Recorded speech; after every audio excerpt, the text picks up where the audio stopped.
All the following quotes are taken from the book A Short Account of the Destruction of the Indies, written in 1542 by Bartolomé de Las Casas, 16th century Spanish Dominican priest who settled in the New World, sailed on one of Christopher Columbus's voyages, transcribed Christopher Columbus's diary, and accompanied Diego Velázquez during the conquest of Cuba. It all began with the Europeans taking native women and children, both as servants and to satisfy their own base appetites.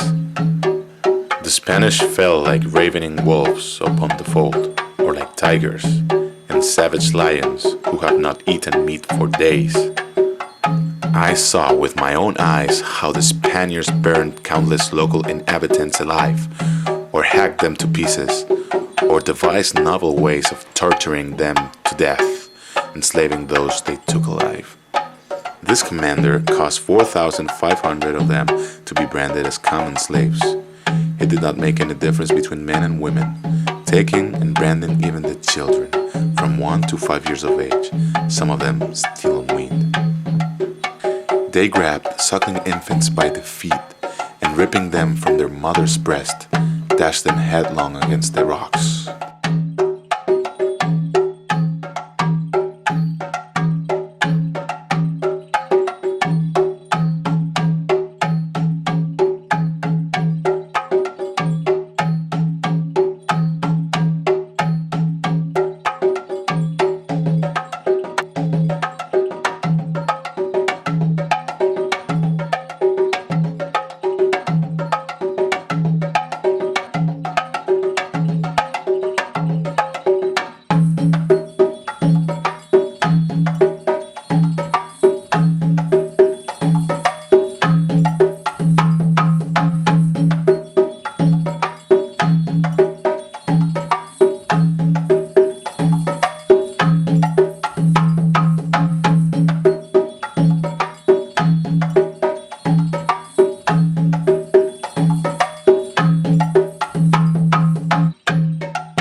One Spaniard, who wished to satisfy his evil lust on a young girl, took out his dagger, or as it may be his sword, and cut off the hand of the girl's mother who was trying to wrench her from his grasp.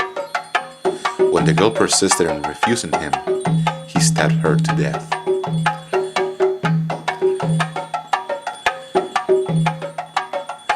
The soldiers stuck their swords into the guts of the women and the young girls, massacring every single one of them.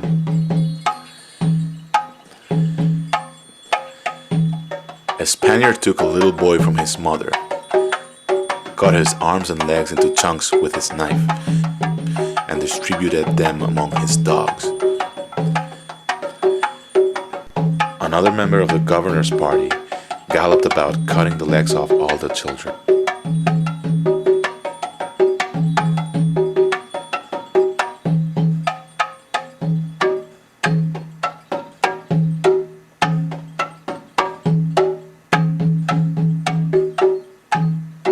They spared no one, erecting especially white gibbets on which they could string their victims up with their feet just off the ground and then burn them alive, 13 at a time, in honor of our Savior and the 12 apostles.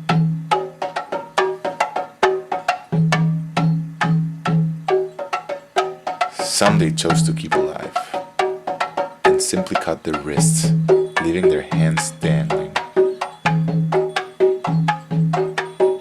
Some began to flee into the hills, while others were in such despair that they took their own lives. Men and women hanged themselves and even strung up their own children. The reason the Christians have murdered on such a vast scale, killed anyone and everyone in their way, is purely and simply greed. They have set out to line their pockets with gold.